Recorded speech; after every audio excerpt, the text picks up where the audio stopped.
Entonces vamos a empezar con una imagen que quisiera mantener a lo largo de este recorrido breve. Todos tenemos nuestro camino y todos nos identificamos de una manera u otra.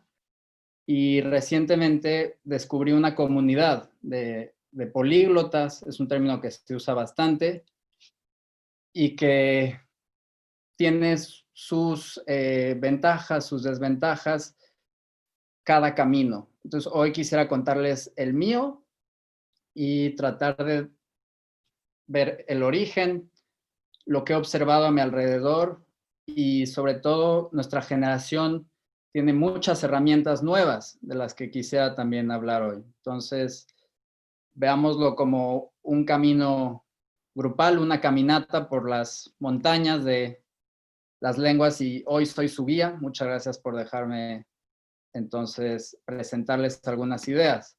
Para esto quería enfocarme primero en el multilingüismo como fenómeno y pensando qué tan raro es. Pedro en la presentación dijo que él era de aquellas personas a las que no se les daba las lenguas.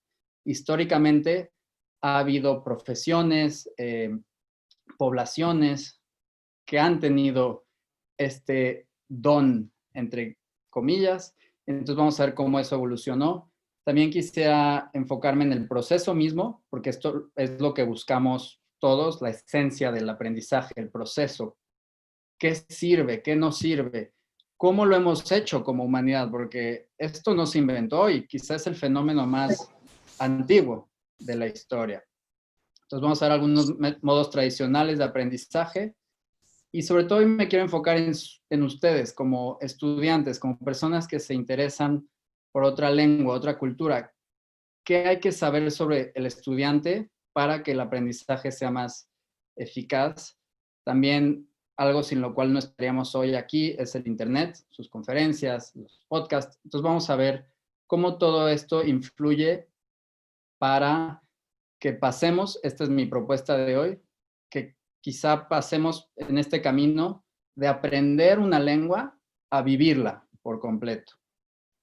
Entonces, para esto, primero tenemos que ponernos de acuerdo sobre la definición. En mi experiencia he oído dos términos para referirse. Es alguien multilingüe, ¿no? Multi en el sentido de múltiples facetas, múltiples, numeroso, y lengua, que nos viene del latín. Y curioso que el otro término viene de la otra fuente del español, ¿no? Tenemos dos grandes madres para las palabras en español, es el latín por un lado y el griego también, ¿no? Entonces, políglota, el que tiene varias lenguas en su repertorio y tomando la RAE, que es quizá uno de los más secos de los diccionarios, ¿no? Siempre son definiciones muy cortas, muy breves. Aquí define simplemente como alguien que habla varias lenguas. En la comunidad de políglotas, ese verbo, hablar, es un misterio, porque todos hablamos de una u otra manera. Siempre estamos hablando cuando abrimos la boca.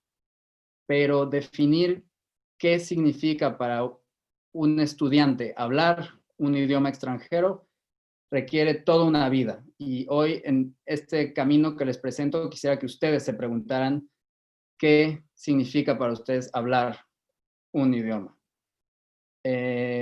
Lengua, idioma, misma dualidad, ¿no? Idioma viene del griego, lengua del latín. Entonces, vamos a ver qué significado le damos a esto.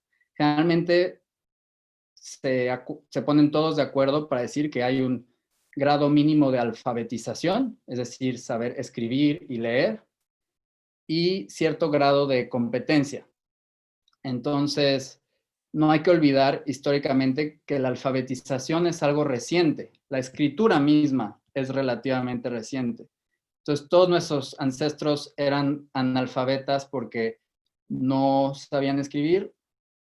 Hay muchos lingüistas que dirían que no, que la palabra precede a la escritura. Y esto quisiera que lo conservaran en su mente para una parte práctica más adelante sobre la importancia de los sonidos. Si ahorita no me vieran, podrían escucharme y sería suficiente. Entonces, vamos a avanzar un poco pensando en las profesiones que tradicionalmente fueron requeridas o profesiones que propiciaron el multilingüismo, ¿no? Entonces, los comerciantes, recuerdo que una vez iba caminando por un mercado y casi con intuición superhumana, con indicios visuales y quizá de cómo caminamos, cómo vamos vestidos, los comerciantes le hablan a uno en la lengua que creen que uno habla. Y siempre me pareció espeluznante esa capacidad de reconocer al otro para venderle algo, ¿no? También en esa misma línea, los diplomáticos tienen que simbólicamente abrirse a los demás, ¿no? No hay que olvidar tampoco que en las cortes, ¿no? Alrededor de los reyes, era una forma de expresar admiración hacia cierta clase social, ¿no? En las cortes rusas, por ejemplo, se hablaba mucho el francés como lengua de prestigio, y ahora en la Comisión Europea se requiere, aunque no esté escrito en ningún lugar, que todo el mundo hable inglés, alemán y francés.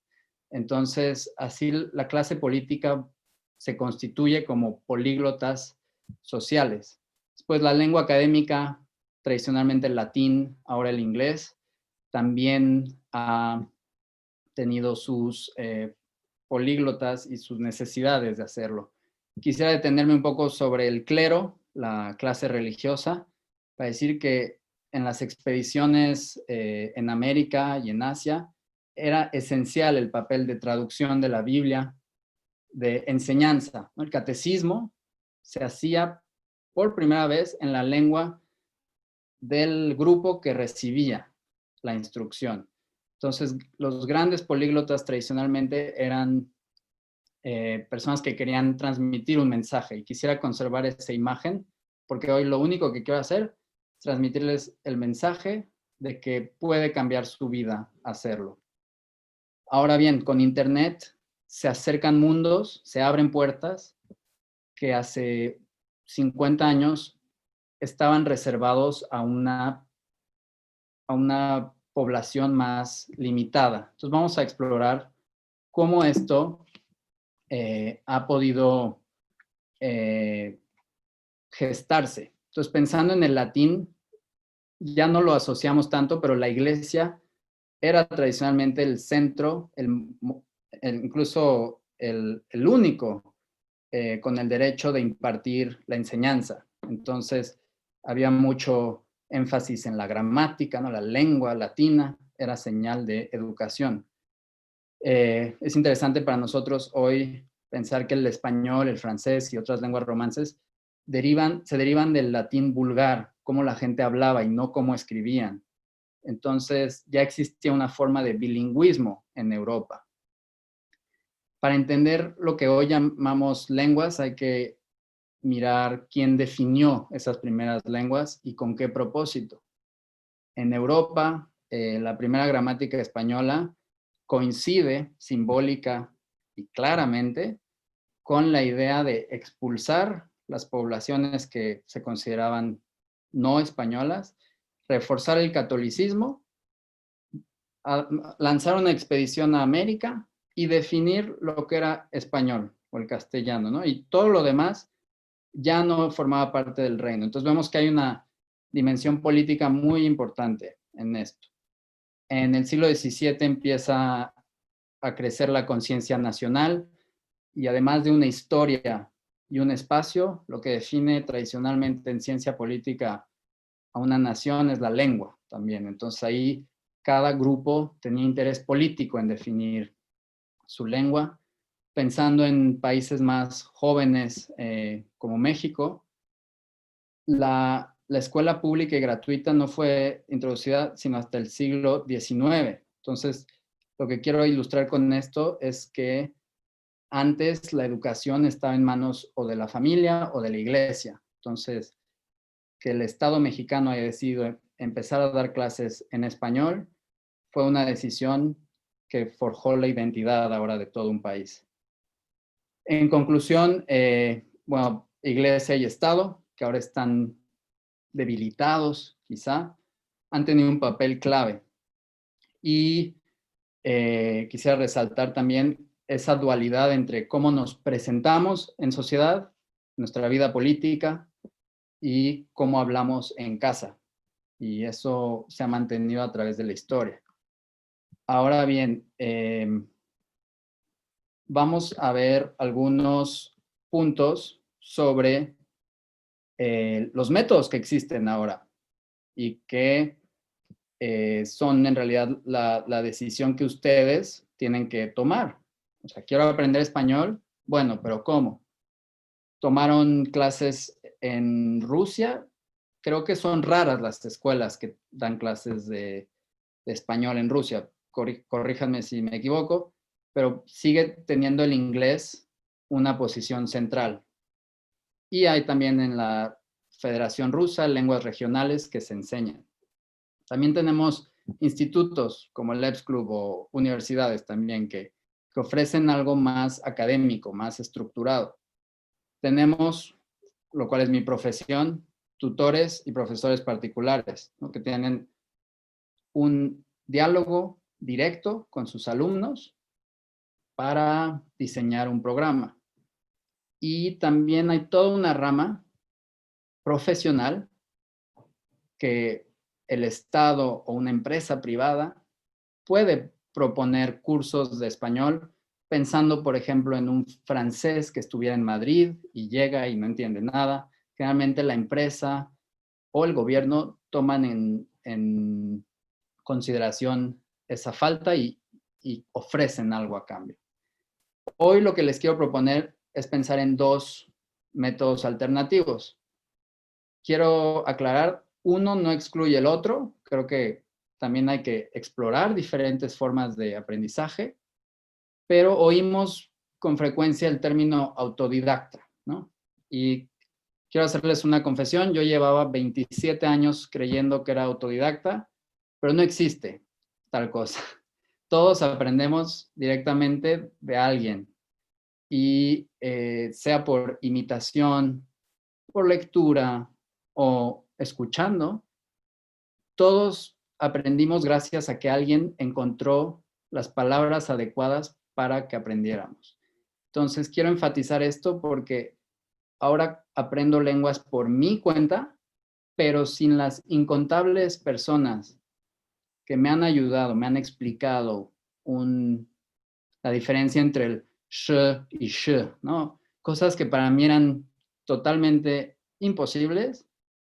Hubo gente que me ayudó. Entonces, autodidacta sí, pero no. Yo diría que es un aprendizaje autónomo.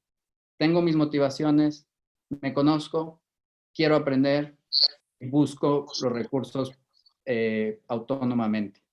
Ahora existe otra, más humana, la de la inmersión. Entra uno a un nuevo trabajo y parte del trabajo es escribir correos en inglés. No hay curso realmente para eso. Uno tiene que aprender por error, por imitación, y eso también existe. A mucha gente le conviene más ese método que algo más estructurado. Muy bien. Vamos a ver. Ahora ya me escucharon, ahora quiero que se escuchen a ustedes mismos con estas preguntas, ¿no?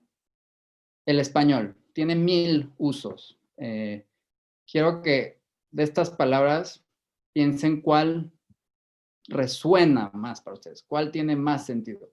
Aprender español, ok, es por amor a la lengua, por amor a una persona, es por trabajo, es porque aparezca en su currículum, no y digan, pues hablo también español, aquí está mi certificado, denme dinero, ¿no? Entonces, a veces tenemos esas ideas en la cabeza y es una motivación muy legítima. Solo quiero que hagan el esfuerzo de preguntarse realmente, o un viaje, quizá la última vez que fueron a España o algún país latinoamericano se sintieron angustiados, ¿no? No puedo hablar, no me entienden. Pero hay otra fase del viaje más interesante, son las personas que viajan hacia ustedes, personas que les escriben en internet, personas que están desde Moscú hasta Vladivostok ahí de visita y hablan español. Esa es una forma de viaje también. Y también está la literatura, ¿no? Que abre millones de puertas. Y entonces, identificar este objetivo o estos objetivos me parece primordial, porque sin esto el trabajo se vuelve muy, muy, muy difícil. Entonces, para seguir, quisiera proponer que cada uno de ustedes hoy escribiera 4, 5 objetivos específicos. Digo específicos porque si uno dice, pues quiero hablar español, es redundante, no dice nada. Es como, ok, quiero hablar, pero ¿qué quiero hacer? Quiero escribirle una carta a mi abuela, quiero, qué sé yo, escribir un anuncio en Instagram en español. Fijen 4 o 5 objetivos. Otro cálculo importante es el de los recursos, ¿no? Hablamos mucho del costo de los cursos, que si me conviene, que si no, pero un costo oculto es que no hay resultados sin trabajo de su parte. Entonces, ese es un costo de tiempo, en realidad. Mucha gente subestima el tiempo y la concentración que requiere estudiar un idioma, entonces también midan su disponibilidad mental y temporal, ¿no? ¿Cuánto tiempo realmente quiero pasar haciendo esto? Y este es el punto que les mencionaba sobre los sonidos. La lengua, antes que nada, es sonido. Entonces, hay que empezar por la fonética, hay que sonar bien, hay que reconocer los sonidos y va más allá de la pronunciación, es también la entonación, que si uno en español suena un poquito así, ¿no? Ese ritmo, es muy importante para entender lo que está pasando. Es como alguien que va a un concierto y que no sabe distinguir los diferentes instrumentos. Se pierde la virtuosidad de cada instrumento por falta de atención al oído. Entonces, cuando hablamos, estamos haciendo 1000 cosas al mismo tiempo y es fascinante ver qué está pasando. Ese consejo va con una recomendación, que es escuchar podcasts y videos en YouTube. Van a descubrir millones de temas, aunque no entiendan todo, escúchenlo. Su cerebro tiene una capacidad universal de buscar sentido donde no lo hay. Entonces, tomen este consejo, creo que ha sido lo que más me ha ayudado. Y también hablando de tiempo, menos de 30 minutos al día los pone en una situación de pasividad. Es decir, que aprenden algo, lo ven, pero no lo están incorporando. Lo están estudiando como un objeto bonito de un museo, como, qué bonito el ruso, muchos fonemas, no sé qué.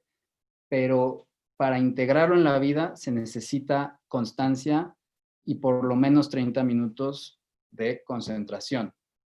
Una estrategia para los principiantes es aprender a escuchar y hacer preguntas. Es una estrategia de diplomáticos también, no revelar mucho sobre uno mismo, sino hacer preguntas.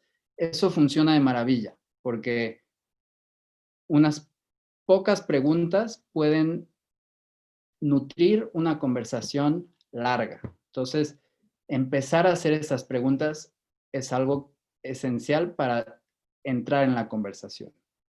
Y este otro punto sobre las personas es primordial porque en el contexto, por ejemplo, de una pareja, uno quiere aprender la lengua del otro, pero el otro no está dispuesto a ayudar a su pareja. O sea, no hay que confundir pareja y profesor.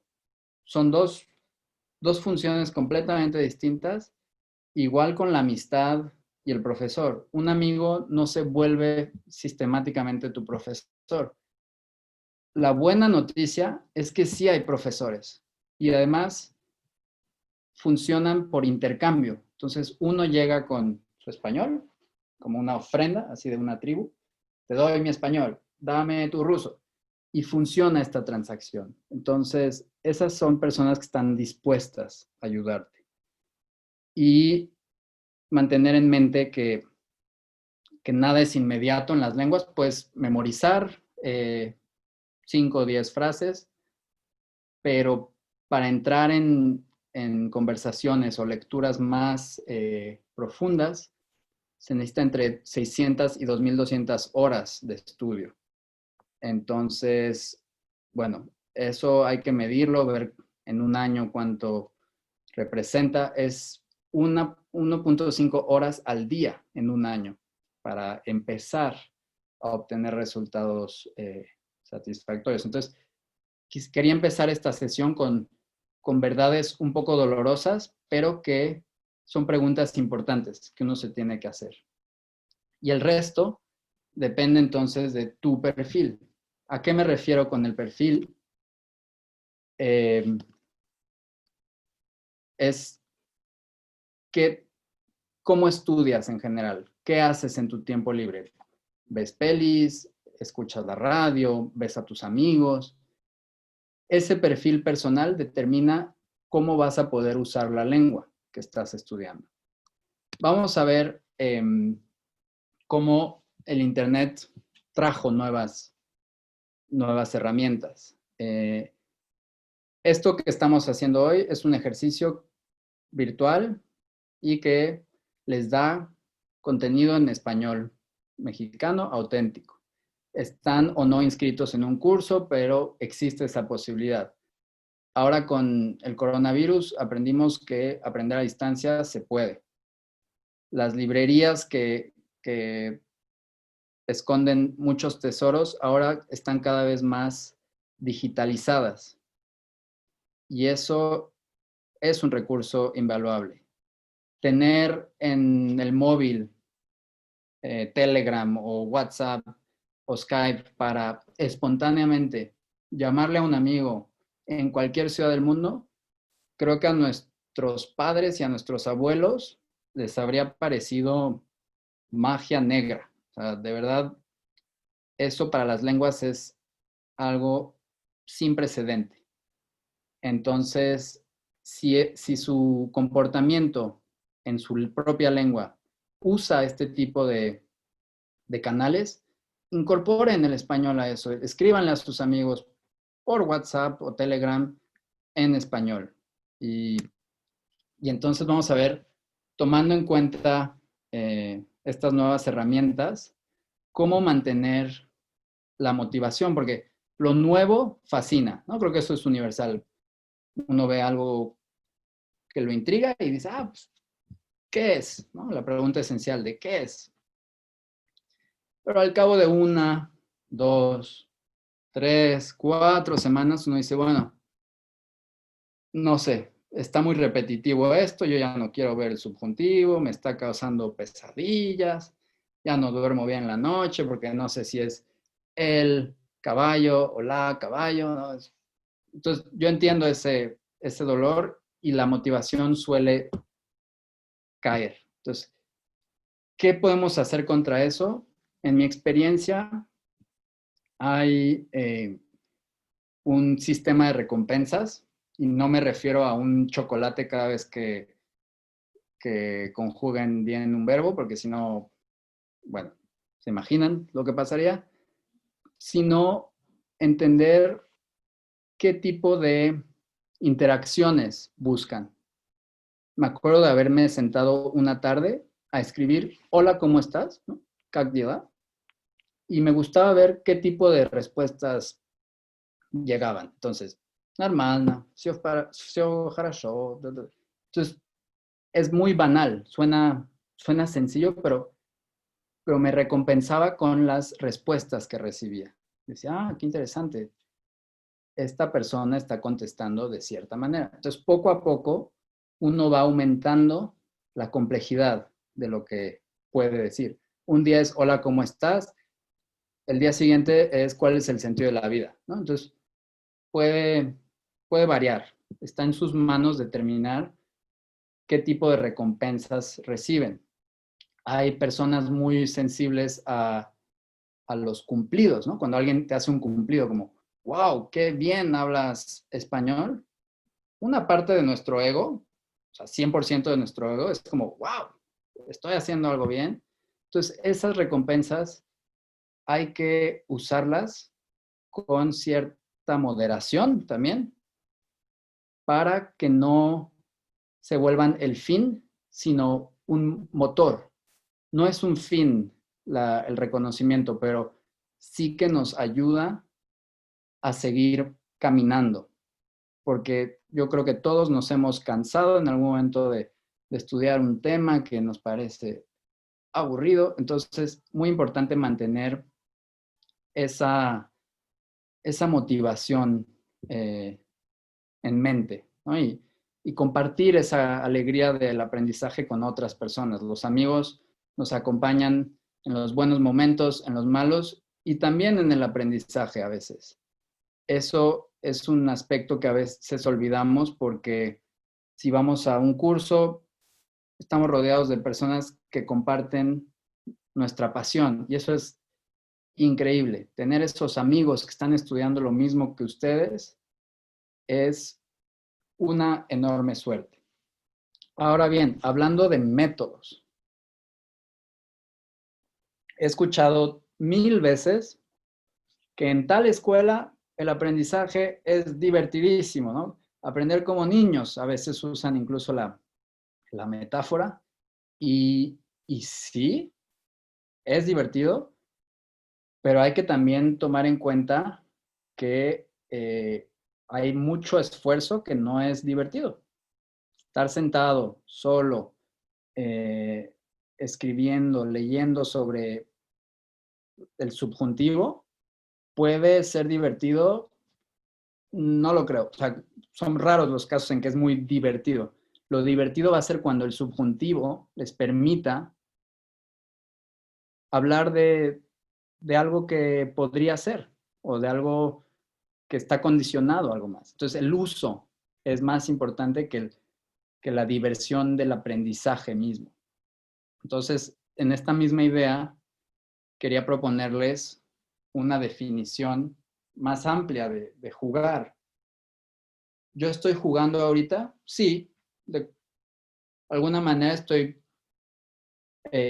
presentando algo y jugando también con las palabras, jugando con mi postura, ¿no? Si me siento así, pues trato de jugar y, y vamos a tener las preguntas y respuestas para crear ese juego. Y en las lenguas es muy importante definir qué es para ti jugar. Y hay muchas formas de juego. Solo quisiera que hoy tomaras un momento para pensar en la última vez que te reíste en una lengua extranjera. Dicen que es muy difícil traducir el humor y es porque son códigos diferentes. Y para entender una broma hay que entender el contexto, ¿no? Un meme en ruso, o sea, fue de lo más difícil porque son cosas muy, muy vivas, muy sociales. Entonces, si tu juego es social, juega socialmente, diviértete en la calle, en un restaurante, en un bar. Si tu juego es más académico, juega con libros, compara traducciones, escucha a alguien que admiras en esa lengua, léelo, ¿no? Son juegos en el sentido de estar descubriendo nuevas formas de las palabras o las lenguas. Entonces, el juego es esencial para mantener esa motivación, esa disciplina. Ahora, es raro en el sentido estadístico, ¿no? No, no mantenemos fases de concentración muy largas y eso para las lenguas es muy grave porque para aprender el uso de una nueva forma, una nueva palabra, se necesita mucha concentración, porque la memoria trabaja con lo que estamos sintiendo, lo que entendemos y dónde estamos, ¿no? Entonces, si no estamos concentrados, nos entra exactamente por aquí, ¿no? La palabra, y vuelve a salir exactamente por acá. O sea, no hay vehículo más importante que la concentración. Y para avanzar se necesita regularidad. Porque si yo digo, bueno, una vez al mes, durante 5 horas, voy a aprender ruso, como hacemos en la universidad a veces, ¿no? Tenemos un examen el día siguiente y tengo que estudiar obsesivamente 5 horas. Eso lamentablemente no funciona para las lenguas. Es preferible tener regularidad y concentración a la duración y la dispersión. Ahora, el gran secreto es que no hay secreto. Esto lo hemos visto a través de blogs, foros de políglotas. La parte que esconde todo políglota es cuando está 1000 horas escribiendo, estudiando. Eso no se vende en YouTube. Nadie va a poner un live de 5 horas de estudio. Bienvenidos a mi estudio de 5 horas. Eso no es visible, pero existe. Y eso es lo que mantiene secreto el políglota actual. Es que hubo esfuerzo y hubo mucho trabajo. Y lo más difícil es encontrar el método que satisfaga tus necesidades, ¿no? Y que te permita cumplir tus deseos. Para ilustrar esto, tengo aquí, que se saltó una... Aquí está. Quería presentarles unas historias, ¿no? Que es el lado más humano. Siempre que hablen de lenguas, les recomiendo enfocarse en las personas que han encontrado, perfiles, fuentes de inspiración. Hoy les quiero hablar de dos de mis mejores amigos y brevemente de mi historia lingüística para distinguir dos tipos de multilingüismo. Uno estructural, ¿no? Que uno nace en algún lugar, eso no lo decidimos. Y otro adquirido, que viene más por algo que uno quiere obtener. Kirill y yo nos conocimos aquí en París y una amiga en común dijo, ustedes dos se van a entender muy bien porque hablan muchas lenguas. Entonces fue como su tarjeta de presentación, fue, hablen lenguas. Y conociéndolo, me di cuenta de que teníamos historias parecidas y distintas también, porque cada camino es único, ¿no? El hecho es que a él le funciona su multilingüismo, a mí me funciona el mío. No hay mejor multilingüismo que otro, hay solo usos de cada multilingüismo. Entonces, pensando en el multilingüismo estructural de Kirill, él creció en España, fue a un colegio internacional, europeo, entonces sus materias están en inglés. Su padre siempre le habló en neerlandés, su madre en ruso, y encima vino a estudiar a París, ¿no? Entonces, se van formando regiones de su identidad lingüística. No entro en detalles personales, pero los amigos, las novias, las lecturas, la música que escucha, es casi tan importante como esto, porque es el espacio de lo que escucha. Hablando con él, un día le dije, Kirill, ¿tú dirías que eres apasionado de lenguas? Me dijo, no, sinceramente no. O sea, las tomo como vienen, tiene una capacidad extraordinaria para aprender, pero no busca ir más allá. En este momento que yo sepa, no le interesa aprender el árabe o algo por puro interés. Si un día trabaja en un país distinto, se adaptará muy bien y muy rápido, pero por el momento no es su objetivo. Quiero hablar de multilingüismo adquirido a través de un queridísimo amigo, se llama Kosuke, que conocí en la Ciudad de México y que había él siempre vivido en Nagoya, una ciudad de Japón. Había tomado clases de inglés, pero un día, como él mismo cuenta, me enamoré del español, me dice. Me enamoré y no había lógica. Nadie en su familia lo había llevado a ver películas de Almodóvar. O sea, no había ningún condicionamiento. sino que él dijo, yo, Kosuke, lo que quiero es volverme profesor de español.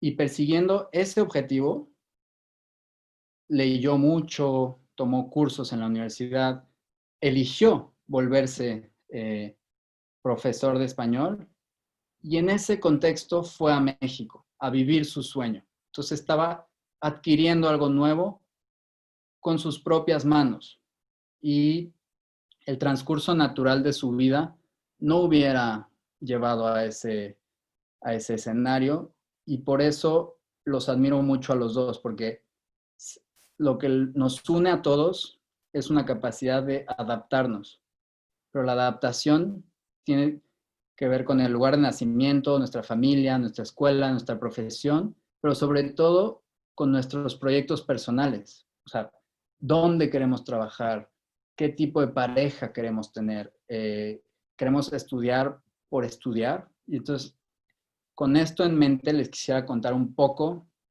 sobre mi historia y un punto clave que se produjo cuando tenía 17 años. Entonces yo crecí en México, en la Ciudad de México. Con mi padre siempre hablé francés y se lo agradezco. Pasa que en muchas familias binacionales, uno de los padres siente que por el bien del hijo tiene que hablar la lengua local. Y eso para mí, en mi estudio, en mi vida, siempre ha sido una forma eh, de negación del origen de la persona. Pasa mucho en Estados Unidos que las comunidades mexicanas, hispanas en general, renuncian al español porque se imaginan que eso afectaría a los hijos, al desarrollo cognitivo y sobre todo a la integración social, ¿no? Es un miedo de que, uy, el acento mexicano salga y haya rechazo. Entonces mi padre decidió mantener el francés en la familia. También fui a una escuela francesa y estoy muy agradecido. Los cursos en inglés continuaron también. Y el momento en el que me quiero enfocar únicamente fue que me catapulté a Alemania a los 17 años gracias a una organización de intercambio cultural. Y hasta ese momento yo no había entendido la angustia de no entender lo que está pasando alrededor. Ahí diría incluso que fue un instinto casi de supervivencia, como decir, tengo que entender a estas personas. Y un día en particular me encontré en una situación vulnerable, hubo un malentendido y yo tuve que defenderme en alemán y defenderme verbalmente. Y ese momento para mí fue determinante para entender que una lengua sí nos permite ir a un bar, presentarnos, bromear un poquito, pero sobre todo nos permite existir plenamente en la sociedad, defendernos, hablar de lo que nos interesa y también conectarnos unos con otros. Entonces, con ese año de inmersión, observé que en realidad lo que determina qué escuchamos es nuestra elección. Puede uno estar geográficamente en París, pero escuchar japonés todo el día, ver a personas japonesas, leer en japonés, escuchar la radio japonesa. Entonces, la inmersión para mí cambió de sentido. Dije, en realidad puedo simular una inmersión donde quiera que esté. No importa dónde esté, yo voy a escuchar, voy a hablar, mi espacio lingüístico lo determino yo, en parte. Y entonces ese modelo me ayudó a estudiar con esa misma idea de inmersión, el italiano, el portugués, el neerlandés, que son lenguas cercanas al español y al alemán, y una gran apertura hacia la familia eslava fue el ruso, que me fascina. He estudiado checo y polaco con ese mismo método de hacer mi realidad más rusa, más checa, más italiana a veces, dependiendo de qué haga en mis días, con quién hablo, en qué pienso. Y entonces los invito a que piensen sobre su multilingüismo estructural, ¿no? En su casa hay regiones en Rusia donde hay lenguas regionales, quizá también si hay migración en su familia, ¿no? Si alguno de sus familiares se fue a España, Alemania, Estados Unidos, se vuelven multilingües por adaptarse. Conservaron estas familias su lengua rusa. Creo que este tema les permite a ustedes hacerle preguntas a cualquier persona. ¿Dónde aprendiste tu lengua? ¿Dónde aprendiste la otra? Y eso es muy importante para mantener la motivación. Y entonces quisiera todavía insistir en que no hay secreto, de verdad. No existe un mal alumno, sino un mal método.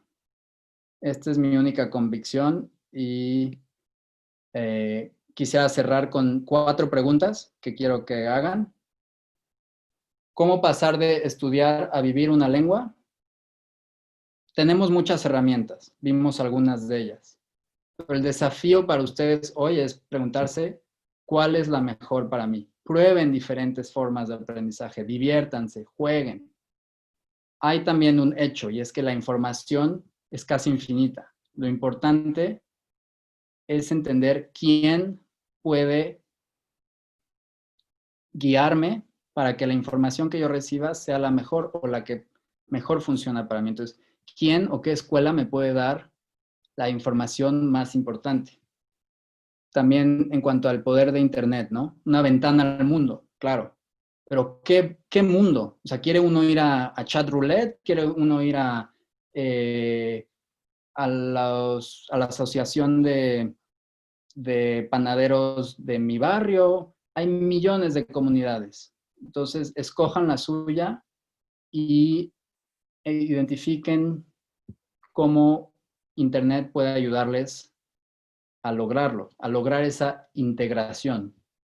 Y finalmente, una pregunta más filosófica, pero ¿una lengua la quiero estudiar o la quiero vivir? Y quisiera pues, agradecerles por su atención. Cuando me peino, así me veo. Y, y bueno,